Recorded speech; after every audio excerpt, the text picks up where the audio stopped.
Hey everyone, and welcome to a brand new video. Tonight we have 2 hours of horror stories as per usual. I hope you all enjoy them. If you do, please be sure to drop a like rating. Let's go for 1,200 likes on this one. I think if everybody took just a quick second, we could get there. Subscribing if you are new is also very much appreciated. I post content just like this as often as I can. I try to aim for roughly every 5 days. Sometimes it can be really difficult to get 2 hours of horror stories within that time period. I want to make sure that the stories are good, and also 2 hours is a pretty long time. But I do my very best, and I post as often as I can, so if you are interested in that, be sure to subscribe. Anyways, sit back, do whatever it is that you do to relax, enjoy the 2 hours of horror stories with no mid-roll ads. Except for the ad break after this intro, there will not be any more after that one. And as always, I hope you all have a great night. Good night, everyone. My name is Frank, and I quit. Effective immediately. I am no longer willing to pretend that what happens in this place is normal, because it is not. This place is sick. If there is a God, then he turns a blind eye to what happens here. Instead of writing a typical resignation letter, I am simply going to document what happened yesterday. I am certain that anyone who reads this will either understand why I am leaving, or think I am insane. I will sign this statement. I will swear to it under oath if anyone asks. What follows is true, recalled to the best of my ability.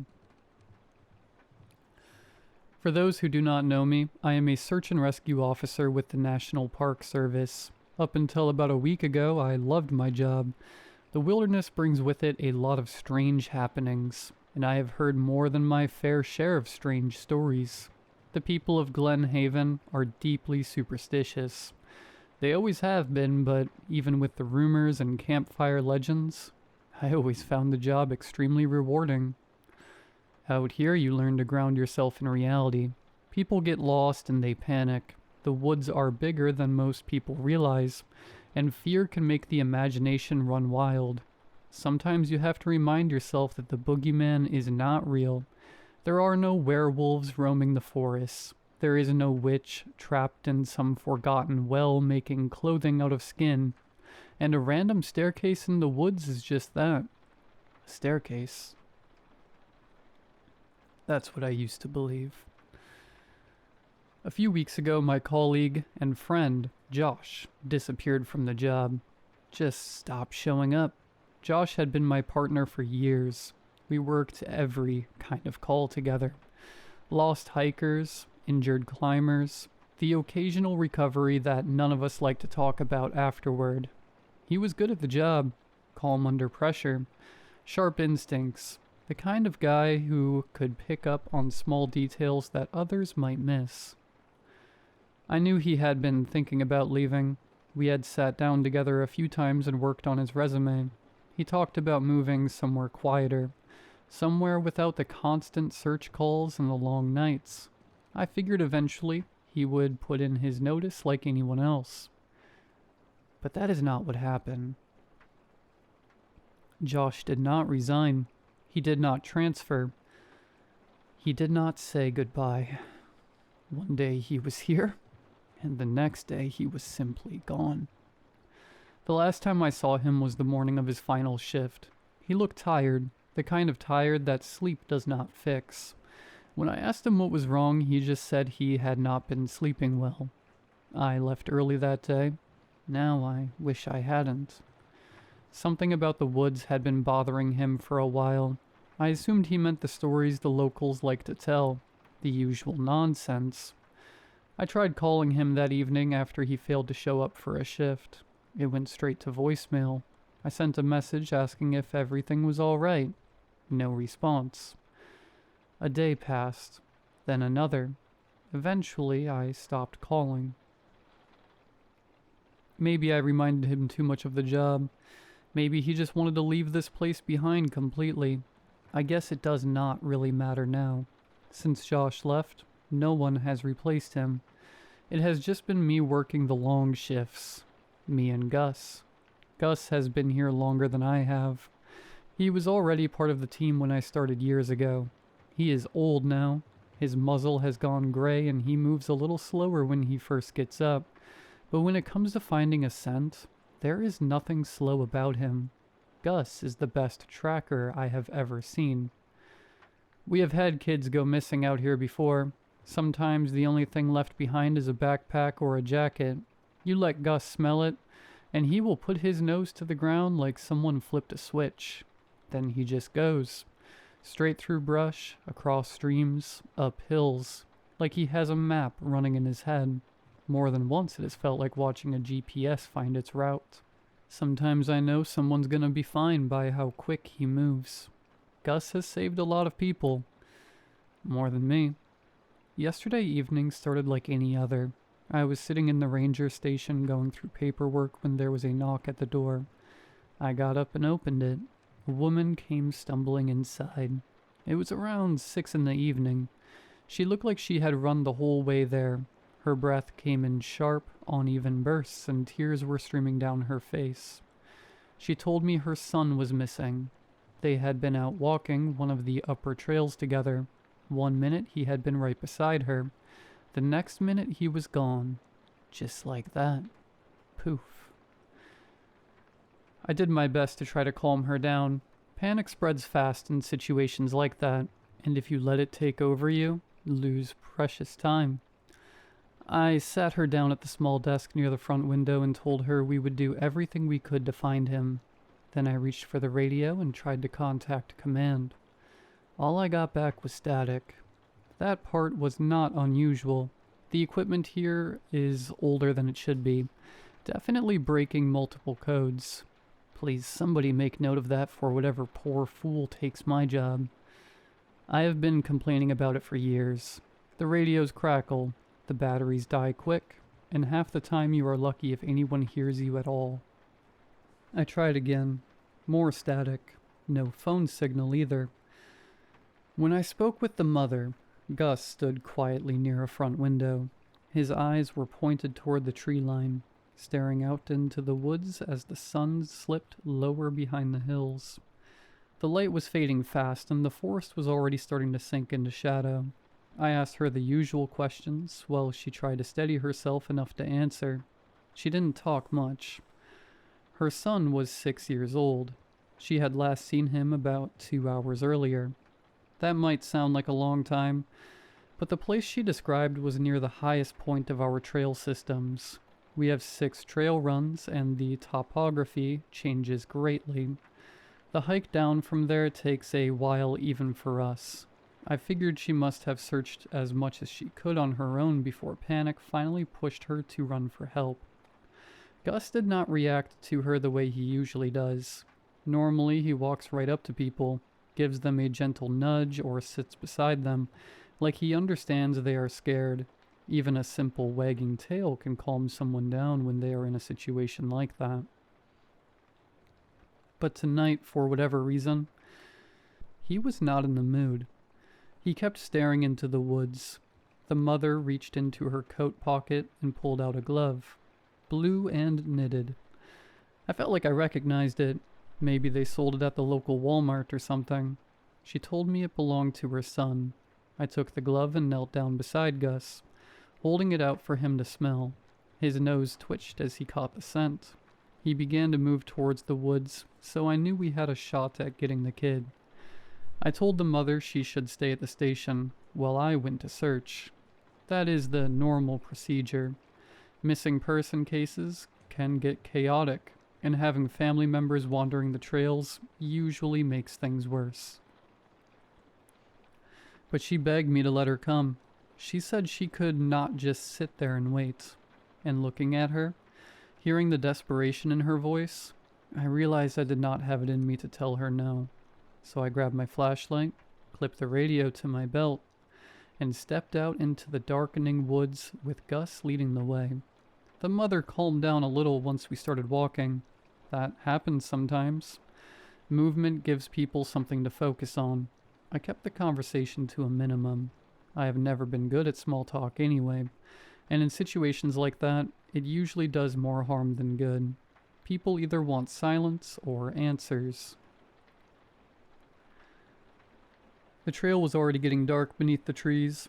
The sun had dipped low enough that the forest swallowed most of the remaining light. My flashlight cut a narrow tunnel through the brush ahead of us, while Gus trotted a few yards in front, nose low to the ground. We had been walking for maybe 15 minutes when I noticed a beam of light flickering through the trees ahead of us. Another flashlight. At first it was just a faint glow between the trunks, moving slowly along the trail toward us. I stopped. The mother stayed close to me. I turned toward her. "Does your son have a flashlight with him?" She shook her head immediately. "No." We kept walking toward the light. A minute later, the beam rounded the bend in the trail, and its owner came into view. It was one of the regular hikers. I had seen her on the trails dozens of times over the years. Her name was Amanda, I think. The type you see out here all the time. Expensive Patagonia jacket, fresh pair of Hoka trail runners, one of those slim hiking backpacks that probably costs more than the radio sitting on my belt. Before I could even say hello, Gus bolted ahead of us. For a moment, he looked 10 years younger. His tail wagged wildly as he bounded up to her, jumping and circling like an overexcited puppy. Amanda laughed and crouched down to greet him. "Well, hey there, Gus," she said, scratching behind his ears. I stepped closer and lifted my flashlight slightly so she could see my face. "Evening, Amanda." She looked up at me, still smiling. "Evening, Frank." I asked her if she had seen anyone else out on the trails that evening. Anyone at all. She shook her head. "No, just you now. Is everything all right?" I explained that a young boy had wandered off the trail and we were trying to track him down before it got any darker. As I spoke, I glanced back toward the mother, half expecting her to add something, maybe describe her son, maybe call his name. But she said nothing. She stood a few steps behind me with her head lowered, staring at the ground. Grief can hit people in strange ways. Some cry, some panic, some shut down completely. She was shutting down. Amanda and I spoke for another moment or two. She asked if there was anything she could do to help. Normally I would have told her to head back to the trailhead and stay clear of the search area, but with the radio acting up and no service out here, I needed someone who could reach the outside world. I told her that once she drove far enough from the park, she should call 911, explain that we had a missing child, and tell them which trail we are on. She nodded immediately. I thanked her and wished her a safe walk back. She started down the trail toward the valley. Gus watched her go for a moment, tail still wagging. Then he slowly walked back to my side. For some reason I could not quite explain, I found myself watching Amanda's flashlight a little longer than I needed to, as it disappeared between the trees. Something about the encounter didn't feel right. At the time, I told myself it was just the situation. Missing kids have a way of putting everyone on edge. We continued upward along the trail. As we climbed, the temperature dropped quickly and the air began to feel thinner. The forest grew quieter the higher we went. Even the wind seemed to disappear up there. The mother had not spoken in a long time. After a while, I turned and asked if she needed water or wanted to stop and rest for a moment. She stood with her arms pulled tightly against her chest, as if trying to keep warm.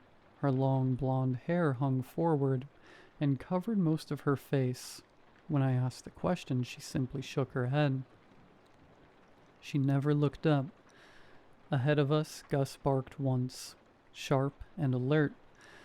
He had wandered farther up the trail than usual. That normally meant the scent was strong, and he was confident about where he was going. We kept moving. Near the top of the trail, we reached a sharp bend and turned left. The trail narrowed there before fading out completely. Beyond that point, there was no official path. Just rough ground, loose rock, and low brush. Gus did not hesitate. He pushed straight into the trees. I turned back toward the mother and told her she should wait on the trail. It was safer there and easier for the search teams to find her later. She did not answer. She did not refuse either. She simply followed. Up close, I could see how pale she looked in the beam of my flashlight. Her skin almost seemed gray in the cold light. She looked freezing, but she never complained. After a few minutes of walking, I reached into my pocket and pulled out the glove the woman had given me. Gus had already taken the scent and moved ahead, but I found myself turning the glove over in my hand as we walked. I could tell something wasn't right. It felt strange. I rubbed the fabric between my fingers as I walked, trying to place the feeling. It felt bigger than I expected. I told myself it was nothing at the time, but it's clear now that the glove was adult size. It would have fit me, so it certainly wouldn't work for a 6-year-old. Gus barked from somewhere ahead on the trail, sharp and excited. I picked up the pace to follow him, letting the thought slip from my mind, and we pushed deeper into the woods until the darkness around us became nearly total. My flashlight was the only thing cutting through it. Then I heard it. At first it was faint, just a soft trickling sound somewhere ahead of us. Maybe water, a small stream running down the mountain. But as I followed Gus, the sound grew louder. Soon it was unmistakable. Running water. A moment later, the trees opened up and the source revealed itself in the beam of my light. I stopped dead in my tracks. Because sitting at the top of that mountain was a slip and slide. Yes, a slip and slide. Not some cheap plastic sheet either. This thing was huge. It had a large inflatable entrance at the top, a bright archway in yellow and red like something from a carnival. You'd half expect to see clowns or a Ferris wheel to be nearby. Water ran steadily down the plastic surface, glistening under the flashlight beam as it flowed downhill. It looked incredibly out of place. The water kept running as if it was hooked up to some secret utility line. I felt sick the moment I saw it. If a 6-year-old boy had wandered up here and found that thing, there was no chance in hell he had ignored it. I turned to say something to the mother. She was gone. 1 second she had been behind me, like right behind me. On a few occasions she was so close I could feel her breath. The next, there was nothing but darkness between the trees. I spun around and called out for her. No answer. I called again, louder this time. Still nothing. The forest swallowed my voice. Gus stood a few feet away, staring toward the slide.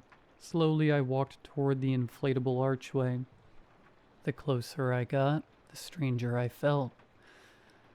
The ground beneath my feet sloped sharply downward, and I realized just how steep the hillside really was. The slide began flat enough near the entrance, but within a few feet it dropped away into a steep slope. At least 45 degrees. Gus suddenly stopped behind me. Completely stopped. I turned and called for him to come along, but he would not move. He planted his feet in the dirt and refused to step any closer. It reminded me of a video game character hitting the invisible boundary of the map. Come on, Gus. He did not budge. That alone was enough to make me uneasy. Gus had followed me into every kind of terrain imaginable over the years. He was not the type to hesitate. But something about that slide made him refuse, and as it turns out, his instincts were on point. As I stepped closer to the archway, I began to feel strange, lightheaded, almost like I had been drinking. My thoughts felt slow and distant, like they were drifting away from me. And then a thought appeared in my mind. I should try the slide. It felt completely reasonable. You know, like when you try to explain a dream and it sounds insane, but it felt normal at the time? I took off my coat and dropped it on the ground. Then I stepped out of my boots. I even caught myself wondering what the best way to go down would be. Head first, on my stomach, or sliding down on my back. The idea seemed fun. Exciting. Gus began barking wildly behind me. His bark was sharp and frantic now. Nothing like the friendly noise he made earlier with Amanda. I stepped forward toward the plastic surface, ready to launch myself down. Then something slammed into my leg. A burst of sharp pain shot through my ankle, and I looked down to see Gus clamped onto it with his teeth. His jaws were locked tight around my leg. I panicked. Without thinking, I swung my arm and hit him across the head. He let go. The force of the movement threw me off balance, and I stumbled sideways. My foot slipped in the wet grass beside the slide. Then suddenly I was falling. I rolled down the hillside beside the plastic surface, picking up speed immediately. The slope was even steeper than it looked from the top. Dirt and rocks tore at my clothes as gravity dragged me downward. In seconds I realized just how much danger I was in. Luckily, and also unluckily, I slammed into a tree at what felt like 60 miles an hour. The impact knocked the air out of my lungs, and I felt something break in my ribs or maybe my arm. Pain exploded through my body and I collapsed at the base of the trunk. When I finally managed to lift my head and look forward, my stomach dropped. About 3 feet past that tree, the ground simply ended. A sheer cliff, at least 100 feet straight down to boulders and rocks. If that tree had not been there, I would not be writing this. I looked down into the darkness below the cliff and saw something among the rocks. At first it was just a shape, something hunched over and curled on itself, between a cluster of boulders. My heart jumped. Hey kid, are you alright? The words felt stupid the moment they left my mouth. A fall like that would have killed almost anyone, let alone a 6-year-old. Still, you say things like that automatically in this job. You say them because sometimes you get lucky, but not this time. No one answered. I forced myself to my feet and looked for a way down. The cliff was steep, but not completely vertical. There was a narrow path of broken stone and dirt that curved along the face of the drop. If I was careful, I might be able to reach the rocks below. Maybe the kid had survived. Maybe he was unconscious. Maybe there was still something I could do. I had to try. So I started down. Every step hurt. My ribs screamed every time I tried to breathe too deeply. I could feel blood running down my side and soaking into my shirt. More than once my vision blurred, and I had to stop and steady myself against the rock. But I kept moving. It took a long time to reach the bottom. By the time I finally stepped onto the loose stones surrounding the cluster of boulders, my legs were shaking and my lungs felt like they were filled with fire. Only then did I realize Gus was gone. I had not seen him since I fell. I told myself he must have stayed at the top of the slope. Dogs are smart about cliffs. Smarter than people sometimes. I hoped he was all right. I hoped he forgave me for striking him. The flashlight beam cut through the darkness as I slowly approached the body. Over the years I have seen things that would turn most people's stomachs. Recoveries that lasted days in the heat. Bodies that had been in the wilderness long enough for the forest to start reclaiming them. But nothing prepared me for what I saw lying between those rocks. It wasn't a child. It was Josh. For a moment, my brain refused to accept what my eyes were seeing. The image in front of me just did not make sense. Josh lay twisted against the stones, his body broken and half collapsed in on itself. He looked impossibly thin, gaunt, like the flesh had shrunk tight against his bones. His skin was gray beneath the dried blood. His jaw hung wide open at an unnatural angle, clearly shattered in the fall. The smell hit me a second later. Rot and old blood and the sour stink of something that had been lying out in the wild for too long. It was clear that animals had been feeding on him. One of his legs was gone entirely, torn and taken. His arms were stretched out in front of him, rigid and twisted as if he had hit the rocks head first with his hands reaching out to catch himself. Weeks. That was my first thought. He had been here for weeks. The forest had been slowly taking him apart piece by piece while the rest of us wondered why he stopped showing up for work. I sank to my knees beside him, and that was when I saw it. One glove, still clinging to his hand. One. My stomach turned cold. Slowly I reached into my pocket and pulled out the glove the woman had given me earlier. For a moment I just stared at the two of them. Then I held mine beside the one on Josh's hand. They matched perfectly. Same color, same stitching, same worn thread at the wrist. My hands began to shake. I looked back up toward the cliff above me, toward the slide, and for just a second, in the faint glow of my flashlight reflecting off the wet plastic above, I saw a figure standing there, tall, pale, a woman. She was looking down at me. Her face was hidden in the darkness. The mother. The moment my light shifted toward her, she stepped backward and disappeared into the night. I shouted after her, words I won't write down. The forest swallowed my voice, then I looked back down at Josh, and the reality of what had happened finally hit me. Josh had not quit. He had been taken out here, tricked the same way I had been, led to the slide. I had never been more grateful for Gus. I sat there beside what was left of my friend and started to cry. Josh did not deserve to die like that. Over the next few agonizing hours, I managed to drag myself back down the mountain and make it to the ranger station. Every step felt like I was being stabbed in the ribs. By the time I reached the door, I was barely conscious. There were police waiting for me. Amanda had done exactly what I asked. She must have found a signal and called it in, because the lot was full of patrol cars when I stumbled out of the woods. They sat me down and started first aid right here on the floor of the station. Someone wrapped my side. Someone else shined a light in my eyes. All the while they kept asking questions. What happened? Where the body was? What I had seen? I told them everything. I told them about the boy. I told them about the trail. I told them about the slip and slide sitting at the top of the mountain like some kind of BS from a cartoon. Some of them glanced at each other. I know they think I'm mad, but they won't when they go out there.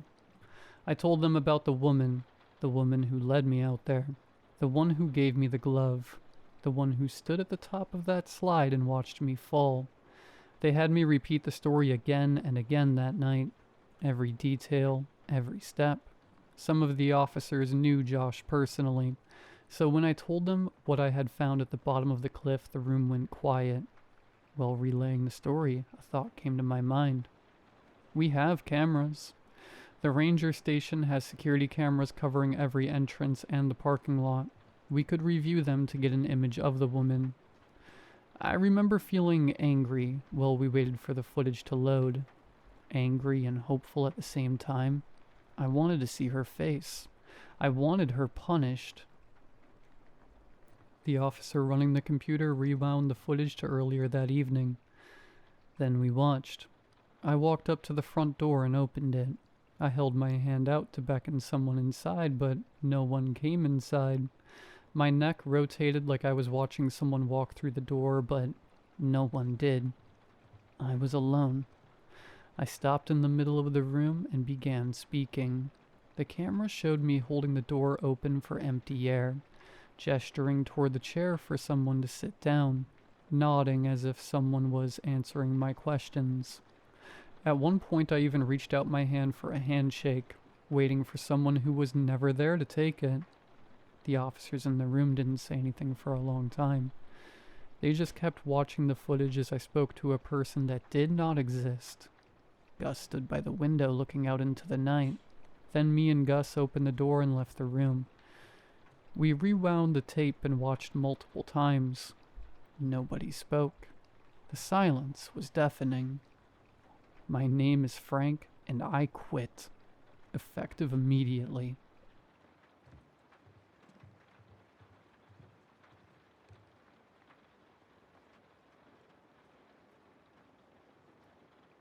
I'll go ahead and start by saying I'm not a tattoo guy. I'm honestly not. I hate needles, and I'm constantly paranoid of accidentally getting stuck by a dirty one. But that doesn't matter now because I have one. I don't want to, but I made a drunken mistake, and I'm paying for it. Something is very wrong with it. This started when my friend AJ met me at the bar last week. We'd both gotten out of work, and I was already on my third beer for the night at McCarvey's when he slid into my booth with his sleeve rolled up. "Check it out," he said. I finally did it. I beer goggled his arm and missed entirely what he was talking about. "You got a new shirt?" "Lightweight," he said. "Dude, look at my arm." I was halfway through brushing him off when my eyes locked on what he was finally pointing at. He'd got a tattoo on his upper forearm of a swirling sun that had almost a primitive edge to it. It looked like something you'd see on old Greek pottery, though I couldn't say if I'd ever seen it somewhere before. "Congrats," I told him. "How interesting." "Come on, man," he said. "You always said I was too much of a wuss to get this done, and now, boom. What do you think?" The noise from the bar was starting to make my head pound, but I still tried to express some form of complex thought. "Neat." "Oh, screw you," he said. "You couldn't handle a needle, and I know you wouldn't." "I wouldn't want to," I told him. "They're dirty, carry disease, and cause infections, and I hate them, so no." "Baby." We both finished our drinks as AJ signaled our waitress for another round. I found my eyes drifting back to his tattoo and the swirling lines that made up the sun. I wondered why it hurt my eyes, but then I realized it wasn't just a plain outline. "Is your sun made up of snakes?" I asked. He grinned a little as he flexed his arm. "Yep, cool, right?" "It's creepy, dude," I said. "You work as a bank teller. Are you trying to give some old lady a heart attack?" "I found it online. Some blog posts from a conspiracy board." "Weird," I said. "What does it mean?" "I'm not entirely sure. This guy from the blog said he'd found it in a book he was translating from... I can't remember the language. Dutch? I don't know. The point is, he was saying it's from some Bronze Age pantheon. Can't remember quite for what." "I'm glad your replacement skin doodle has such a deep meaning." "Hey man, it's just my first one, okay?" He took a swig of his beer and wagged a finger at his temple, trying to spin some gear of thought. He wiped his hand on his tie, then said, "Why don't you finally get one?" he said. "We used to talk about it a lot." "Yeah, when we were in college." "Get one then, man." "No." "Baby."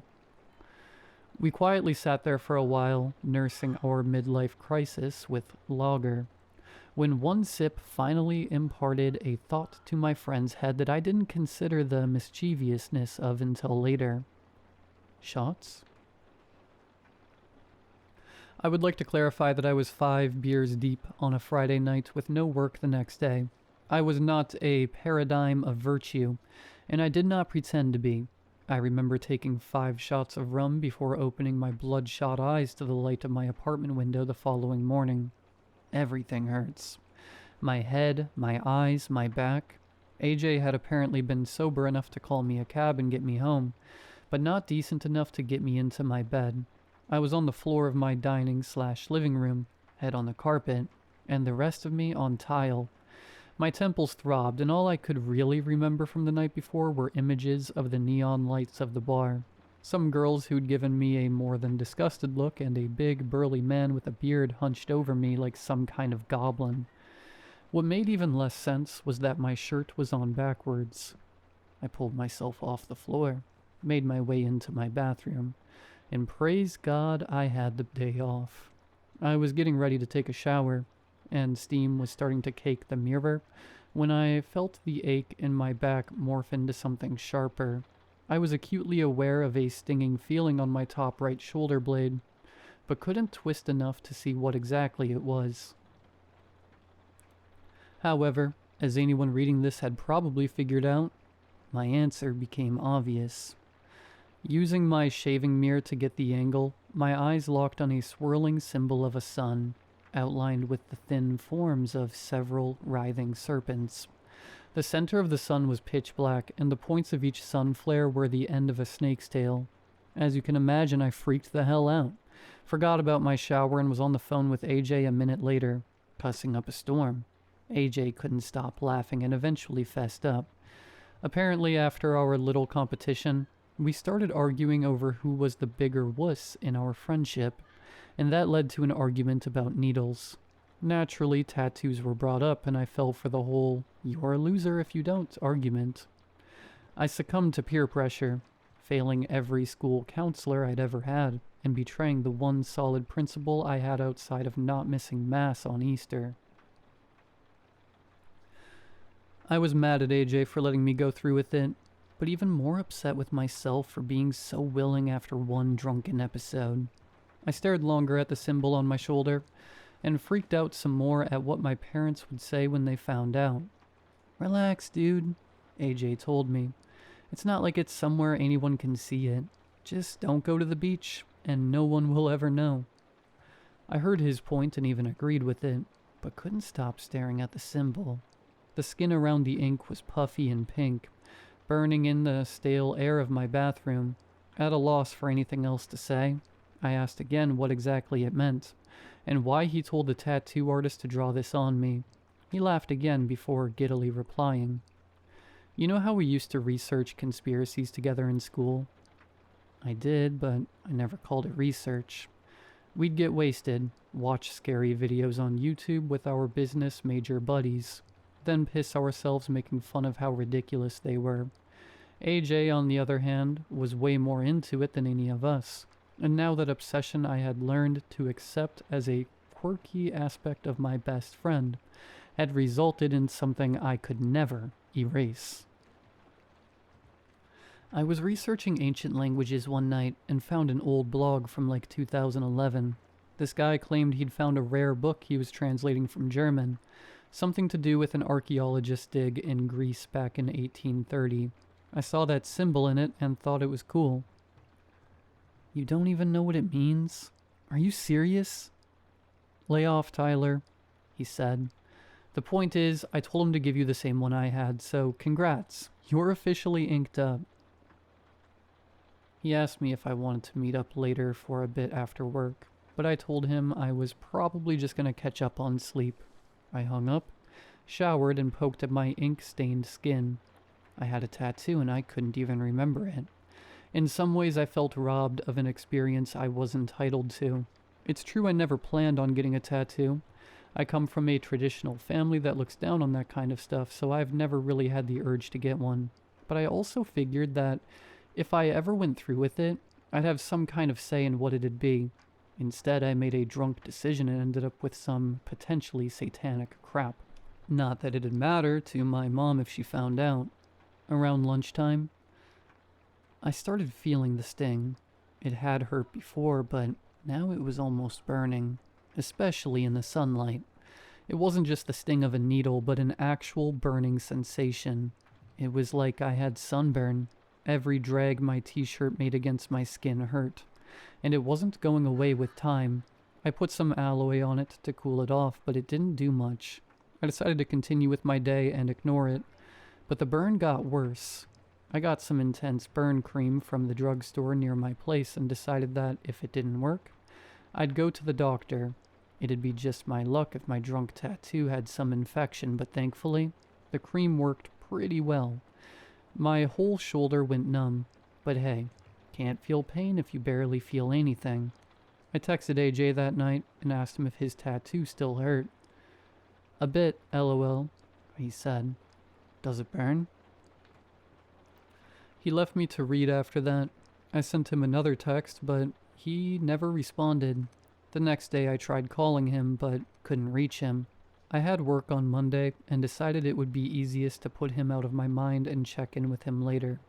The bank where he worked often had his lunch lined up with mine, so we'd see each other in the food court on the 8th regularly. So I went about my Sunday, long and depressing as it was, and regularly soothed my new tattoo with burn cream. It was still puffy, but the cream was really helping, so I figured it would improve with time. However, that evening when I went to bed, something strange happened. I want to preface this part by saying I'm prone to sleep paralysis, and as anyone who's dealt with that before can tell you, you can see some weird stuff while you're lying there. When I was 15, I swear I saw some huge, thin dog at the corner of my room that stared at me for the entire time I was under. Another time, when I was even younger, I saw a man with pale eyes leaning over my body, taking measurements for some unknown reason. I still see that guy sometimes when I have my episodes, but I say all of that to say this. I've seen horrific stuff before, and woke up from it hundreds of times. That time, though, was different. I was in bed for a while when the paralysis finally kicked in. My room was dark save for the faint glow of the city lights leaking from the window like ghostly fingers. I was sure I had fallen asleep at one point, but couldn't tell when. I was in some fugue state. My thoughts hardly made sense. My sight was fuzzy. My eyes darted around in the room in that same familiar panic I knew and hated, then settled on a figure in the corner of the room. Near the window, standing on a small end table, was the hunched form of an old woman. She was completely nude, save for a dirty gray cloth around her waist and a black gauzy shawl that draped down her threadbare scalp. The shawl wrapped around her neck and almost glittered in the window's glow. My heart raced as she reached a long, gnarled finger out at me and said something in a language I didn't understand, but that buzzed in my head like a drone of a blown-out speaker. Apollos, I made out. Ophis. When she said that, I swear to God I felt something move in my back. I started to convulse wildly as the crone started creeping toward me. The shawl around her neck slinked and slid around her head and neck, becoming fuller and darker the closer it got. By the time she was at my bed, I realized why it moved the way it did. It was not a shawl, but a snake as thick as a man's leg. A dark, angled head appeared before me, and opened wide to flash a set of needle-like white teeth. It recoiled to strike, then closed in on me. I shot up immediately and struggled to breathe. The woman was gone, as was her monstrous snake, but my heart was still racing. I freaked out, drank a glass of water, then stood in front of the mirror of my bathroom for a solid hour checking myself for any kind of injury. I was paranoid. I knew there shouldn't be any mark on me. There couldn't be. It was impossible to get injured from a dream, but I couldn't help myself. I felt as if I was going crazy. I kept hearing those words over and over again. Apollos. Ophis. What was that? I asked for my reflection. It gave no response, but did move in a way I didn't expect. For a second, briefer than a wink, I thought I saw something pulse under the skin of my shoulder. I called in sick the next morning after trying and failing to sleep with the lights on. AJ still wouldn't pick up, so I went to the bank to confront him in person. By that point, I was convinced the tattoo was infected, or the ink was contaminated. Either way, something was causing me to hallucinate. I scanned the tellers, saw he wasn't in, then asked the manager if they'd seen him. No, she told me. He called in sick for the next few days. Didn't give much of a reason why, but he had the hours, so I didn't press. You think he's okay? I assured her he was, but clearly didn't say so convincingly. Her gaze grew more concerned as she looked at me. Are you good? You're not looking too well yourself. I peeled off to the bathroom without saying another word. My back was on fire. The bank restroom was empty, and I took full advantage. I ripped off my hoodie, pulled up my t-shirt, and instantly felt the pain of cool, sterile air on my hot skin. I was sweating all over, and my face was almost green. My back was sensitive to the touch, and I soon saw why. Boils. Hot and pus-filled. Poxed my upper back. My skin was pink and yellow from the heat, and my skin peeled like layers of a rotten onion. The pain was near unbearable, and heat radiated from the black serpentine sun on the corner of my back.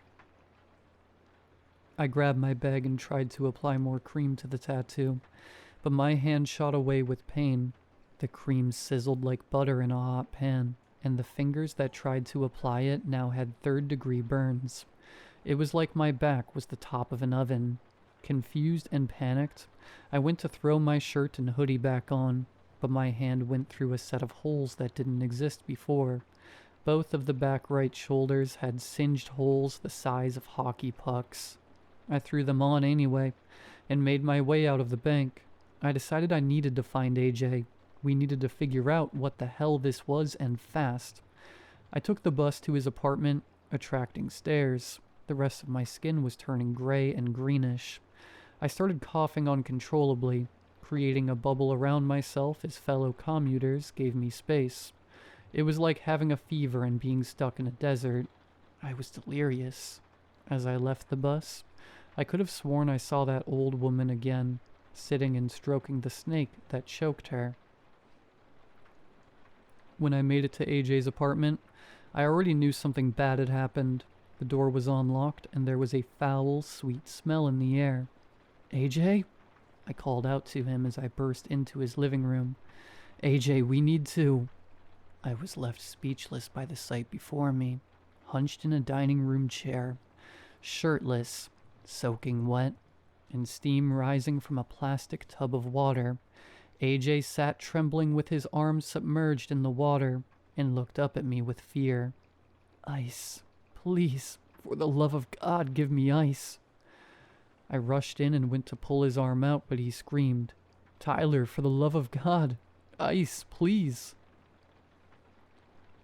I started toward the fridge, but he redirected me. The bathroom. I did as he asked and ran into the other room. Everything was a mess. There were papers everywhere, along with food wrappers, soda cans, and towels that led in a path toward the bathtub. Piles of plastic ice bags were littered around the toilet, and his tub was full of ice. Atop the cubes was an empty plastic trash bin. I used it to quickly scoop up ice and ran back to my friend. The water around his arm was boiling out of the sides of the bin, but still he kept it submerged. I poured in the ice as he screamed and yelled at him. What the hell is this thing doing to us? Through gritted teeth and hissing breath, he relented. I don't know. It was just something off a website. It wasn't supposed to. This wasn't. It was then that I realized he had no skin up to his shoulder. I could see tendons and bone through the bubbling flesh of his elbow. Have you seen her too? My blood ran cold as I stared into his graying eyes. What? She tells me things in my sleep, things I don't understand. Apollos, he muttered. A yellow glow steamed under the ice water and AJ wailed. He pulled out his arm and started crying. His hand was crusted black like burnt toast, and flame rose from the serpent sun on his wrist. Its black center seemed almost hollow, as AJ's voice faded and he fell to the floor wrist up. The flames rose softly around his seared wrist, rising like tinder as smoke filled the room. She told me this would happen, he said with a croak. She'll tell you too. His body lurched, and beneath his skin from his legs to his chest and belly, tendrils convulsed and slithered, making their way to his burning arm. From the darkness of that sun came the head of a great snake, the same snake from my vision. It bore its teeth and hissed as the flames grew higher, and I ran as fast as I could from the apartment. I heard sirens not long after I left. I knew what they were for. I'm at my apartment now, at a loss writing this. I can feel the serpents under my skin. I think it's more than one, but I'm not sure why. My back is burning. I can't get enough ice from the fridge. I don't want to hurt anyone in my apartment complex. I don't want anyone to get hurt, but I don't know what to do. Please, does anyone know what any of this is? Can anyone help me? Does anyone know about the book this symbol is from? Please message quickly. Please. It's getting hotter.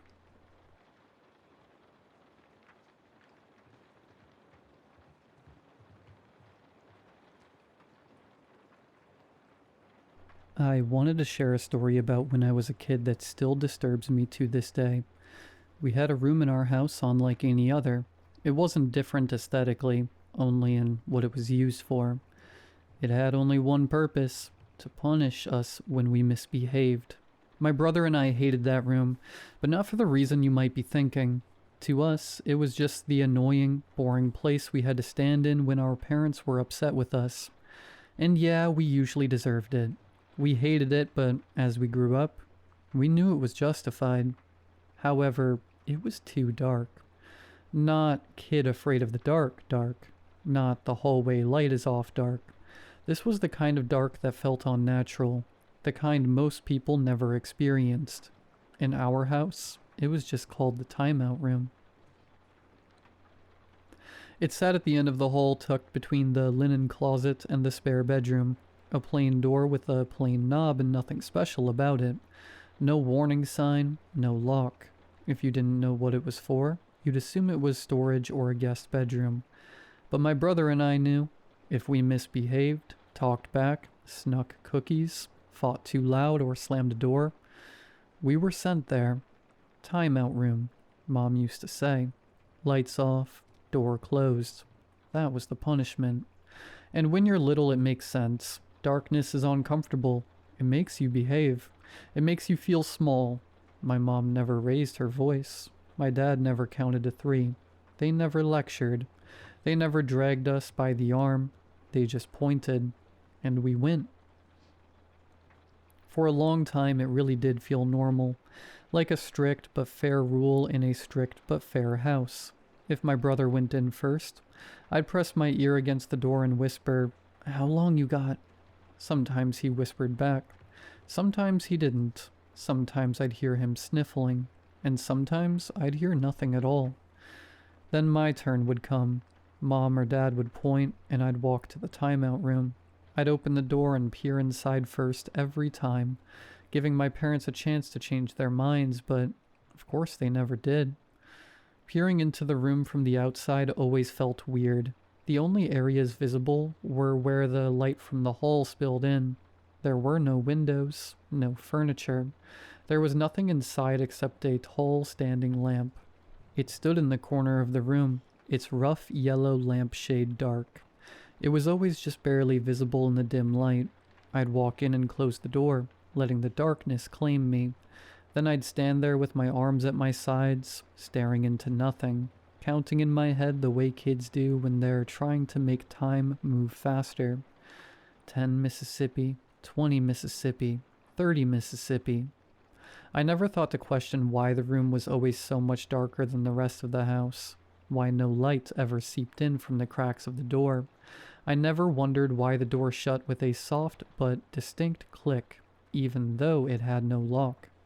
I never asked why the lamp in the corner was the only thing in the room, and I never asked why I wasn't allowed to turn it on, because the rules were simple. Darkness was the punishment. You don't turn on the light. And when you're a little kid, rules feel like physics, like gravity, like something the world is built out of. They are immovable, but then you get older, and rules start to look less substantial, less like fate and more like choices. I was maybe 10 or 11 the first time I decided I was done playing along.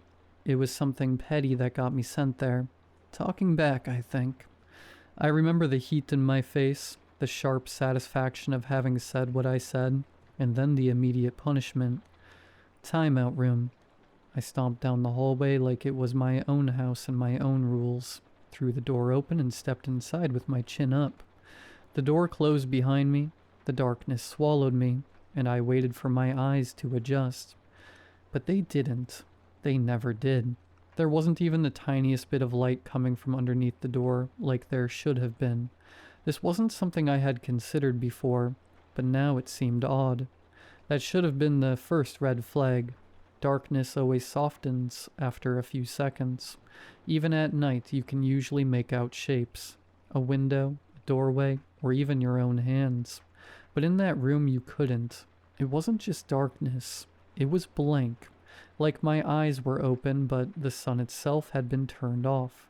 I stood there, irritated, defiant. Then, slowly, curiosity started crawling up the back of my neck. There was a lamp in there. I knew there was. I'd always seen it when the door was open, so why couldn't I see even the faintest outline of it then? This was the first time I ever allowed my mind to really wander in that room. I reached my hands out and started feeling the air in front of me, stepping carefully. Soon my fingers brushed a wall. I slid them along it, moving sideways until I found the lamp's shade. Rough fabric and dusty at the top. There was the switch, a little turn knob on the socket. My heart knocked once against my ribs. Not fear exactly, more like the thrill of breaking a rule, the thrill of making my own decision. Possibly the first real choice I had ever truly made for myself. I turned it. It clicked, and I heard a slight buzzing, but nothing else changed. I frowned into the void, blinking hard. Again, then again, like my eyes were somehow stuck. Still nothing. A cold beat of uncertainty formed in my stomach. The lamp had clicked. I'd felt it, heard it. So why was it still perfectly black? I reached up again and felt around the socket. Maybe the bulb was missing. Maybe it was loose. Or maybe it had just burned out. My fingers found the bulb and I pressed my fingertips gently against the glass, holding them there. 1 second, 2, and then I yanked my hand back so fast I almost stumbled. The bulb was hot. The lamp was on and I still couldn't see a thing. My mouth went dry. Confusion overtook me. My first thought was something childish and yet terrifying in a real-world way. What if I couldn't see anymore at all? What if I'd gone blind? I swallowed and lifted my hands in front of my face. Nothing. I waved my fingers. Still nothing. I squeezed my eyes shut and opened them again wide, like I could force light back into them. But still the darkness remained. My breathing got louder in the silence, faster as confusion turned to panic, but I frowned again as I noticed something. The rhythm of my breathing didn't quite line up anymore. It sounded wrong. I held my breath, but the other one didn't. A second breath, a faint, wet inhale. Behind me. I turned, but the sound still came from behind. My skin prickled. I turned again, faster, still behind me. It wasn't moving around the room. It wasn't echoing. It was just there, right behind me, breathing. My breath stopped and I could hear it clearly. At first it was slow, like someone trying to stay quiet. Then it sped up. Inhale, exhale, inhale, exhale. Closer than close. The kind of close you feel in your bones. I wanted to call out. I wanted to yell, Mom? Or Dad? Or even my brother's name. But something in me knew it wasn't them. Then I felt a pressure touching my face. Soft at first, like a blanket being ruffled. Not like it had just been placed there, but like it had always been there, and only just moved a little. Then I could feel it. Firmer, specific. 2 shapes pressed over my eyes. Not a cloth, not a hood. Hands. 2 hands, one covering each eye. Palms sealed against me. My whole body locked up. The breathing was right at my ear now. Rapid and eager. Like whatever was behind me was excited that I'd finally noticed. Excited or angry. I lifted my own hands and grabbed at the ones covering my eyes. They felt wrong. Too cold. Too smooth. Not skin, not quite. More like rubber that had been sitting in ice water. I yanked and twisted, panic rising like a scream up my throat, but the hands didn't budge. They clung to me with a strength that didn't make sense for something with fingers that thin. I started flailing, swinging my elbows back over my shoulders, trying to hit whatever was attached to me. The moment my elbow connected with something solid behind my head, it screeched. It was not a sound I had ever heard before, a sound like metal dragging across metal, so loud my ears rang instantly, so sharp it felt like it was slicing my skull open. I screamed, pure reflex and terror spilling out of me, and I threw my arms back harder, clawing, punching blindly at whatever was latched onto me. It answered with a monstrous bite, sharp teeth embedding into my skin where my neck met my shoulder. I felt a sudden tearing heat, like someone had pressed a row of needles into my skin and pulled. I howled and my knees buckled. My whole world was still black, those cold hands now starting to dig into my eye sockets, the screech drilling into my head. My strength was leaving me. My throat grew hoarse as I screamed until it cut out entirely. Gone. In the absence of my own terror, I could hear the buzzing from the lamp, now much louder than when I had first turned it on. I tried to stagger forward, to slam into the door, to get out, but it was still latched onto my neck. The buzzing grew even louder. I started to feel dizzy, my body beginning to sway, and then the door flew open. I heard it swing and slam against the wall. I still couldn't see anything, but I could feel it, like warmth on my face, like the air changing. Footsteps came, fast and heavy. No gasp, no scream, no voice at all, just movement. Then a solid impact right behind my head. The hands ripped off my eyes in an instant, scratching my face. The thing cried out, its screech cutting into a strangled sound, and then disappeared like an echo through a pipe. I collapsed forward onto the carpet, gasping, clawing at my face, my neck burning where I'd been bitten. I blinked and blinked and blinked, but the darkness stayed. I couldn't see. I still couldn't see. Then I felt arms around me. My mom pulled me against her chest like she was trying to shield me from the room itself. Her hands were warm, human, real. "It's okay," she said, and her voice was calm in a way that didn't match what had just happened. "It's okay. It's okay. You're okay." I shook so hard my teeth clicked. "I can't see," I choked out. "Mom, I can't see." "I know," she said softly, rocking me. "I know. Just breathe. Just breathe." The hallway smelled like laundry detergent and dinner.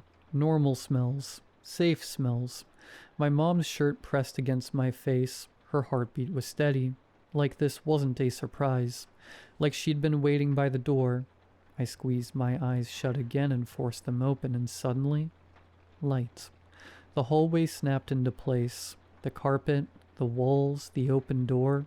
My mom's face above me, pale but composed. Her eyes focused on me and not on the room. I sobbed and clung to her like a drowning person. Behind her, past her shoulder, I could see into the timeout room now. She had pulled me out without me realizing it. I could see inside clearly now. The lamp was on. The shade glowed, but the inside of the room still looked wrong.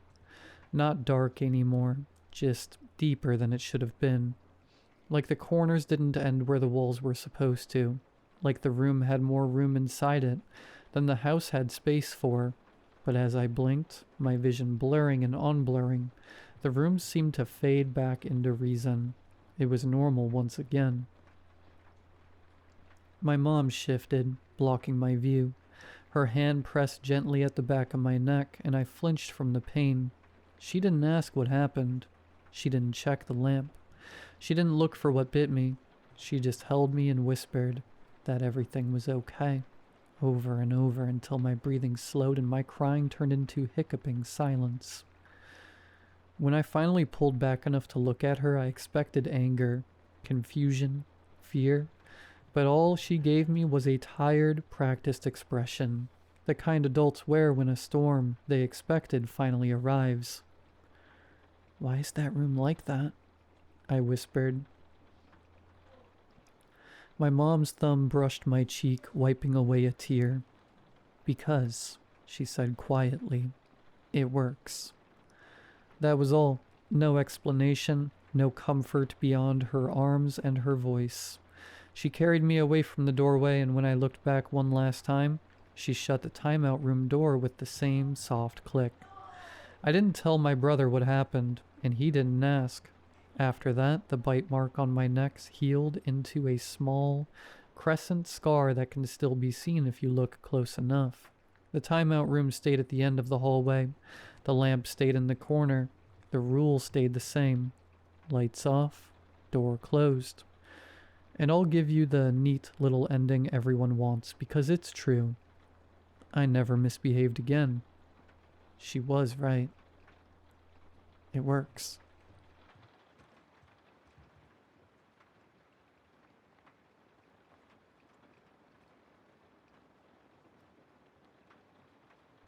A few years ago, I lived in a quiet town where nothing much really ever happened. I worked at a local retail store, went out to a nearby bar to see my friends most evenings, and walked home the same way every night. Then one night I spotted a poster taped to a lamp post at the end of the road. The photo of a small, fluffy white dog on it caught my attention, and I stopped to take a closer look. It looked like a Bichon or something similar, with big dark eyes and clean fur. One of its ears didn't sit quite right, slightly folded, like it had healed that way, and its lower teeth poked out just slightly. Lost dog. Biscuit. Microchipped, no collar. Friendly, but please approach cautiously. He is afraid of men and loud sounds. If found, please call. A number at the bottom. By the end of the week, I saw many more of the same posters on lampposts down my street and the ones next to it.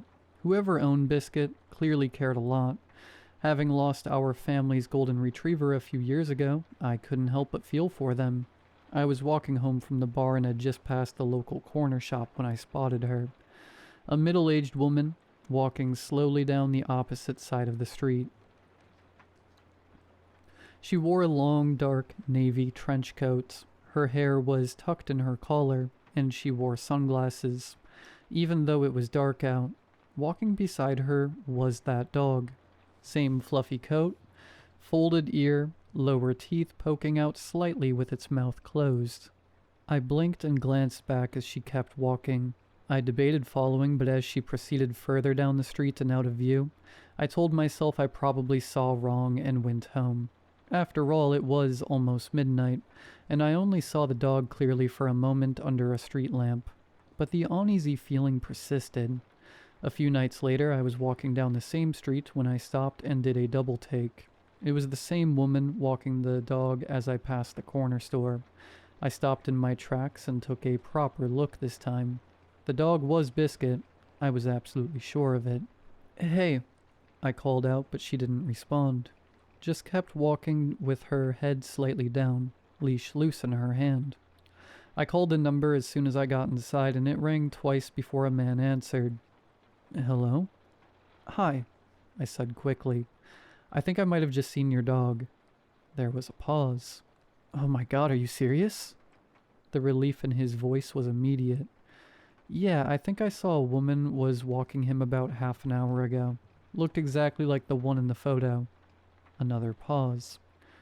"Someone else called and told me that a few days ago, too," he said, his voice quieter now. "Was it near a corner shop?" Something about the way he said it made my stomach drop. "Yeah," I said. "Just past it." Okay. "And did anyone else see her there?" "No, it was just me." I called out to her, but she kept on walking like she didn't hear me. I could hear him thinking, "God, that's suspicious. You walk past that place often?" Couldn't agree more, and yeah, I walk past that shop most nights when I go home from the bar. I take the bus from there to Church Road and walk past it on the way back. "All right, I'll be on the lookout in that area. If you see her again, do not approach her. Just drop me a text ASAP telling me where you saw her and where you think she's headed. If you don't mind, I'd appreciate that." "Of course. Thanks for calling. The police are crap with this sort of thing." "Yeah, I believe that," I sighed. He exhaled shakily. Name's Matt, by the way. And you are? Sarah, I replied. Well, thanks, Sarah. This is a huge help. Can't thank you enough. I can't promise a huge cash reward, but if I can just help me get him back, I'll do anything I can to repay you. No, honestly, Matt, it's fine. Glad to help. When I hung up, I remember feeling good, like I'd done something kind. I saw her again a few nights later. I'd just gotten off the bus outside of the library coming home from the bar, the street lights casting that dull orange glow over everything. I crossed the road, hands tucked into my coat, already thinking about getting home. Then I froze. Across the street, moving slowly past the row of parked cars, was the woman in the trench coat, walking Biscuit again. For a second, I just stood there watching. Then I fumbled my phone out of my pocket and typed quickly. Just saw her again, outside the library, heading east towards Waverly. I hit send. I hesitated, then started walking as I kept my eyes on her. Slowly at first, keeping a good distance, but she didn't look back. Just kept walking at that same steady pace, holding the leash. I typed again as I followed. She's just turned onto Maple, still heading down. No reply from Matt yet. I followed discreetly for a minute or two. I kept well back, my footsteps quiet against the pavement, my eyes fixed on her, trying not to lose sight of Biscuit. She turned down a road, then again down another a few moments later, a narrow road I no longer recognized, and then she slipped into an alleyway. It was long and dark, running between two rows of buildings, barely lit except for a flickering light at the far end. She didn't hesitate, just walked straight into it. I approached its entrance. She's gone into an alley off Maple. I'm right behind her. I pressed send and stepped in cautiously. My footsteps echoed faintly as I moved forward, and my eyes adjusted to the dim light. I could still see her, further ahead now. Her silhouette stretched long against the wall. She kept walking, but she was speeding up now. I took a few quicker steps, my heart starting to pound, but it wasn't long before she disappeared into the darkness. Dang it, I muttered to myself.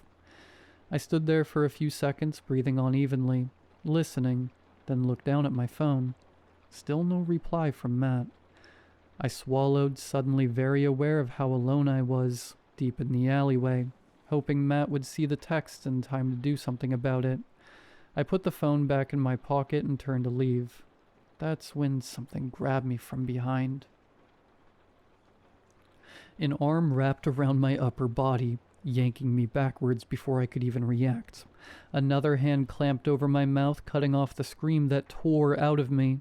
Panic exploded through me as I thrashed, kicking, trying to wrench free, but the grip tightened instantly, strong and controlled around me. I tried to scream again, but it came out muffled against the hand as I was dragged towards a van parked further down the alley. My phone slipped in my grip slightly, then suddenly, light. The torch had switched on, bright and blinding. I didn't think, just twisted my wrist and shoved it back toward the attacker's face. The beam hit him directly. He flinched just enough for his grip to loosen. I elbowed him as hard as I could on his side and tore free.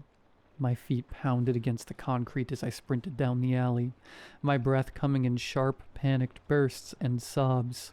I didn't look back. I just ran as fast as I could. When I reached the end, I finally glanced over my shoulder. Nothing. The alley behind me was empty, like it had never happened. I didn't stop running until I got home. Slamming the door behind me, I locked it with shaking hands, my chest heaving as I pressed my back against it. Then I sank to the floor, tears streaming down my face as I called the police. I gave them the details they asked for, and when I hung up, I checked my phone, scrolling up my notifications. Absolutely nothing from Matt. My blood ran cold when I saw the article a week later. Lost dog posters linked to attempted abductions. Police in Oregon are issuing a public warning following a call from a woman connected to fake lost dog posters. Investigators believe the posters featuring a small white dog and a contact number were used to identify and target individuals in specific neighborhoods. A similar incident was previously reported by a young woman in Colorado, prompting concerns that the method was used across multiple states. Police are advising residents, do not call numbers listed on unofficial posters, do not follow associated individuals, and report suspicious activity directly to authorities. I stared at the screen as everything began to fall into place. Only people living in my area would have seen those posters in the first place, a predictable radius. Then the woman. She was placed walking the same route at the same time every night. Only people out that late would notice, and she was dressed suspiciously, conspicuously enough to be noticed. Out of those people, only some were out late predictably enough to see her more than once to be sure, predictably enough that no one would report them missing for hours. And out of those, only some would care enough to call. People who liked dogs and felt bad, people who were easy. And then, it was just a case of picking out the voices belonging to young women, his target of choice. Did anyone else see her? At the time, it sounded normal, but it wasn't a question. It was a filter. Were you walking alone at night? Not only had I answered, I told him everything. Where I usually walked and where I'd seen her. I thought I was just being helpful. Well, he was mapping the route I took home, so he could place her along it, where I'd be sure to find her. Just drop me a text ASAP telling me where you saw her. Live updates, real-time tracking, and where you think she's headed. Of course I followed her. Not too far, just enough to step exactly where he needed me in the middle of that dark alley. I had wondered that night how there were hands on me out of nowhere, like he'd been standing there the whole time waiting. It was because he knew exactly where I was, and exactly where I'd be. There could have been no victim more perfect, and his system had been designed to select it. Thousands of people had walked by those posters, possibly hundreds caring enough to stop and notice, maybe a dozen of those calls. Then they were crossed off one by one, until there was only one left. I slowly lowered my phone, my fingers trembling. While I was looking for his lost dog, he had already found me.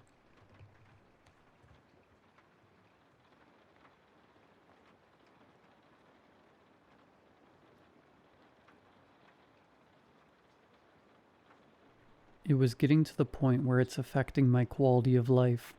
I wasn't sure exactly where the source was, but I suddenly felt it deep inside of my torso. I remember I was clocking off of work when it started. A slight discomfort back then, a relief compared to what was awaiting.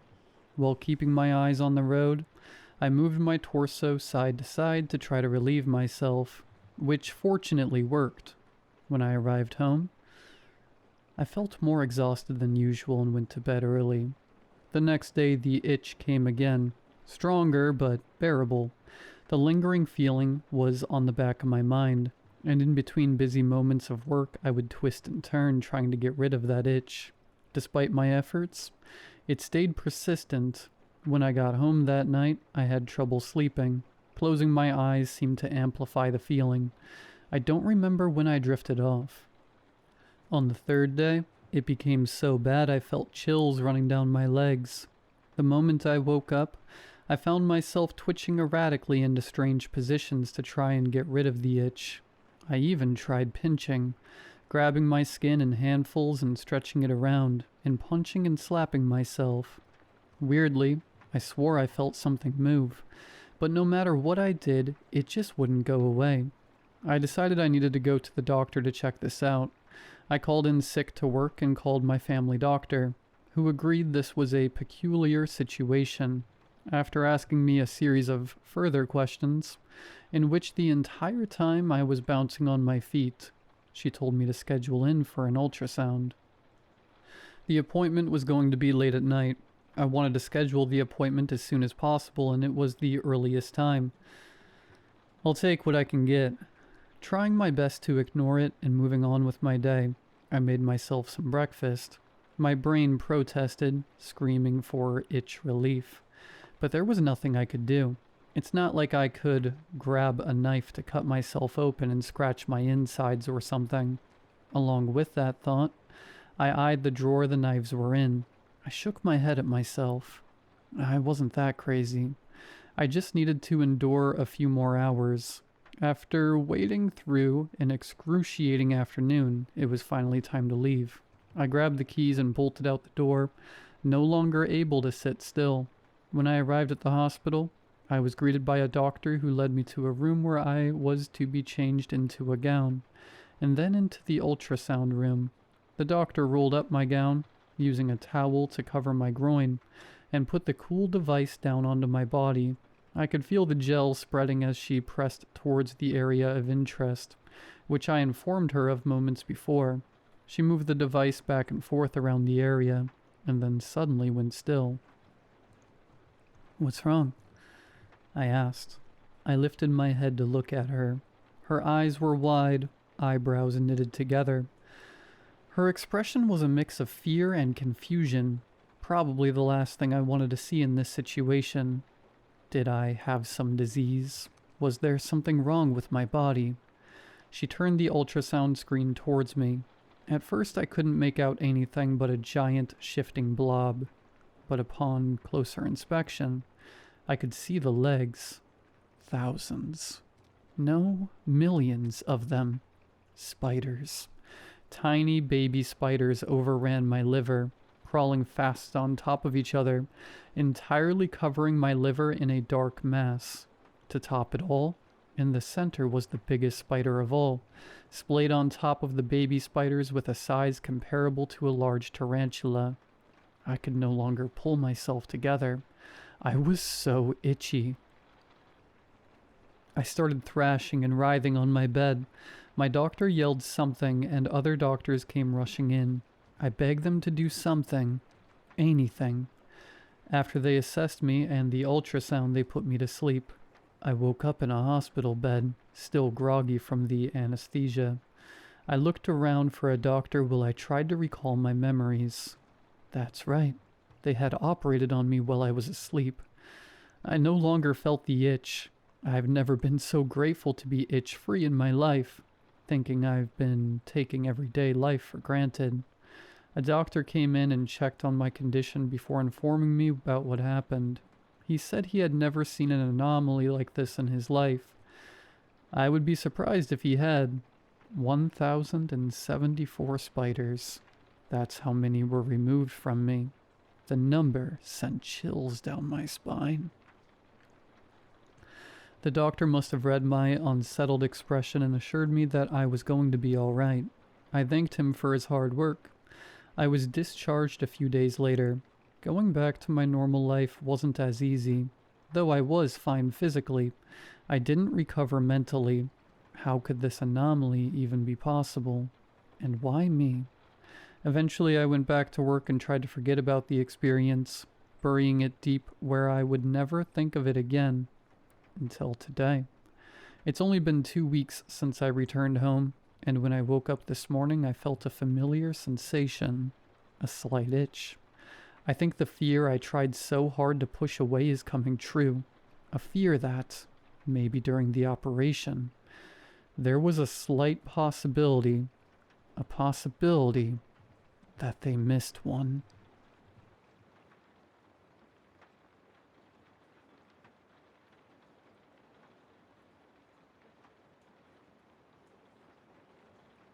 When I was a little girl, I heard the soft hoot of an owl nearby.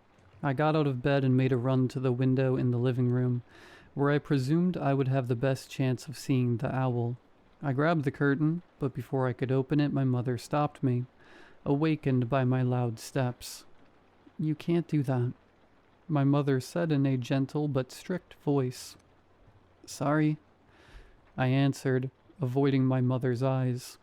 "It's fine, but just remember you can't open the curtains at night because you might catch the attention of the witches." She reminded me as she walked me back to my room and tucked me in. I can't remember if I gave her an answer, but I do remember her holding me tightly, and at some point I fell asleep. There is a well-known story in my town. Owls are witches in disguise. They transform at night and fly around the neighborhood searching for their next victim. Once they choose someone, they will stand on the roof of a house and tell the resident of the impending death. Sometimes death isn't immediate, but on this occasion it was. 2 houses away from mine, a couple's newborn baby had passed away in his sleep. The news spread quickly.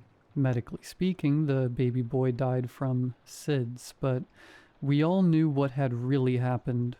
A witch had stolen his soul. A few months later, everything had calmed down again. The couple that had lost their baby had moved away, and a new couple moved in. No one had heard an owl in those same months, and finally everyone slept in peace. One morning I went outside to our backyard to search for ladybugs. Finding them meant I would have good luck. "Good morning, birdies." I waved to the budgies inside the cage.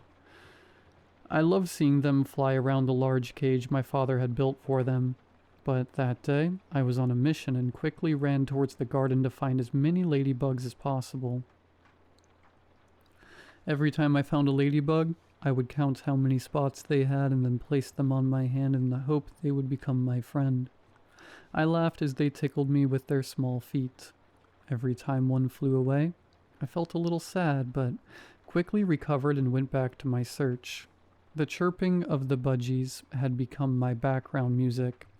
An hour passed, or maybe 2, or maybe it had just been 10 minutes when the budgies' usual clatter became terrified screams. I quickly turned around to see an owl trying to reach for the cage. I forgot my task at hand and ran towards the cage and the owl. Once closer, I realized the owl was injured. There was some bleeding on her left wing.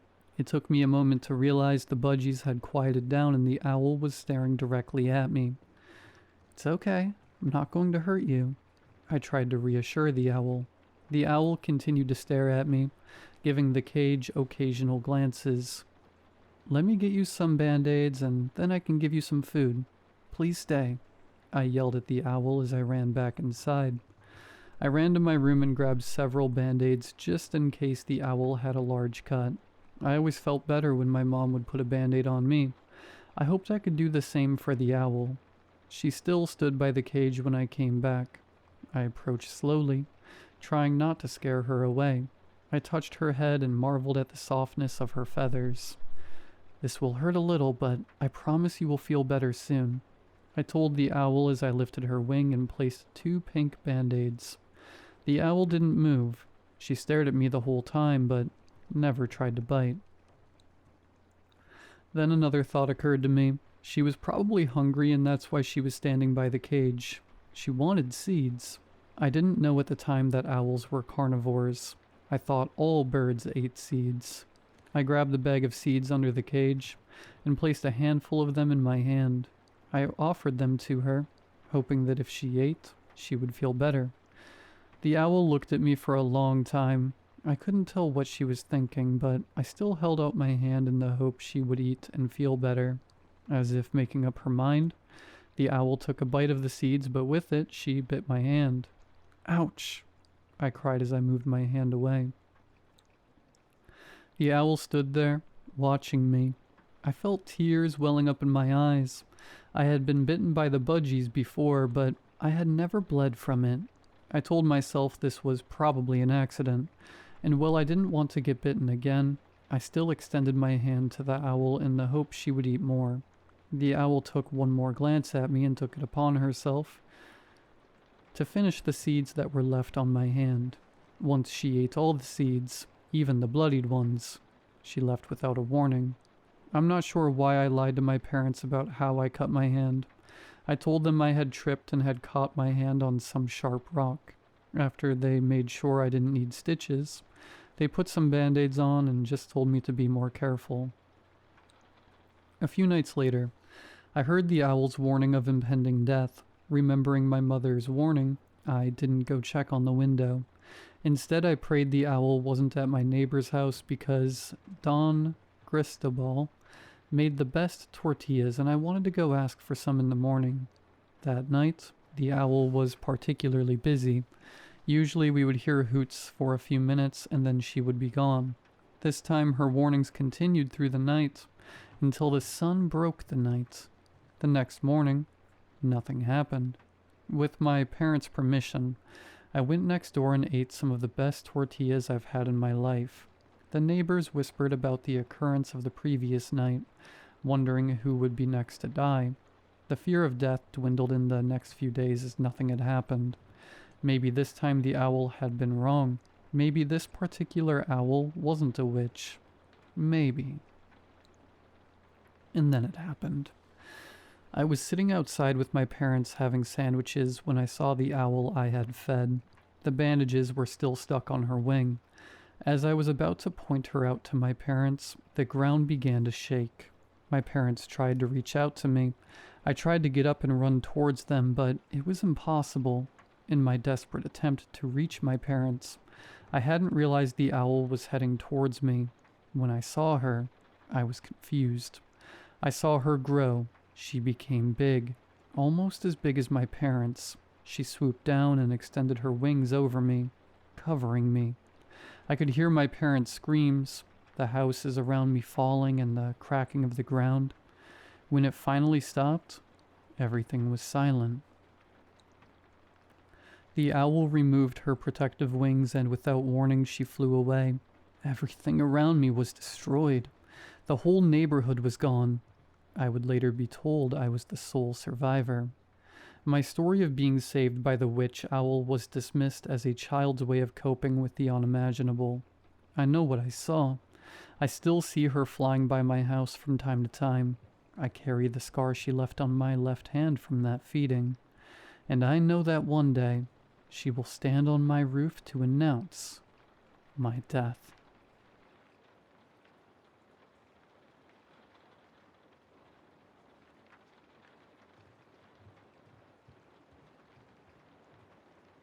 I honestly haven't really talked about this since it happened. I mean, I don't know what I'd say. Nobody would believe me anyway, but it's been weighing on me lately. And who else to share it with but the internet? This all happened when I was about 14 or 15, as cliché as it sounds. I grew up in a small town where everyone knew each other. You barely needed to lock your doors at night, blah blah blah. Well, that's until this all went down. At the time, I had a small but tight-knit group of friends. There was Marshall, who was my next-door neighbor, and also happened to be my cousin. Our other friends, Sarah and Jeffrey, and Jeffrey's little sister Tina, who was a year or two younger than us, and sometimes tagged along on our adventures. I've changed a few details to hide my identity, but for some additional information, this was the early 80s, somewhere in North America. It all started at the beginning of the school year. Marshall, Sarah, Jeffrey, and I were all starting 9th grade. We had gotten news that there was a new school teacher, which was exciting to us, since we hadn't had anyone move here in our entire lives. His name was Mr. Abaddon, but we would call him Mr. A. If it was too hard to pronounce. We were all sitting in the grade 9 to 10 classroom. Our town was so small we had to combine a lot of classes and grades, discussing who he was or what he would be like. "Good morning, kids," we heard an unfamiliar voice bellow. The first thing I noticed about Mr. A was how he was dressed. Our town was predominantly blue collar. Most folks here lived a pretty simple life. Even on fancy occasions we mainly dressed down. Not him, though. He had a 3-piece suit on, freshly ironed, with 2 shiny shoes to match. He was incredibly handsome, and had the most contagious smile I've ever seen. "I'm Mr. A. It's nice to meet all of you," he said, clasping his hands together. "I'm mainly here to teach science and some history, but I'll be happy to help you with anything else you need. Just let me know." We all immediately fell in love with him. Maybe it was just something new for us to look at. Maybe he was the first person in expensive clothes we had ever seen. But something about him just drew us all towards him. In the beginning, at least. He taught us science mainly, as he said, but he'd also check in on us at other times of the day. He even always had his classroom door open in case we ever just needed someone to talk to. He was like our teacher, counselor, and best friend all in one. He knew all of our names, which, granted, there were only a couple hundred kids from kindergarten to grade 12, and most of us were either named Lisa or Mike, but still. But as time wore on, my friends and I grew a bit more wary of him. He was nice and all, but something about him was just off. He just felt fake. Have you ever been to an amusement park and met a mascot? They're all friendly and hug you and all. They pose for a picture, but when you leave, you turn around and the facade is off. They just look dead. That's what Mr. A was like. One day, it must have been around November, Marshall and I had stayed a little after class to get some help with chemistry, even though at this point, my friends and I had grown a little wary of him. Even still, he was so charming it was hard not to be drawn to him when he talked to you.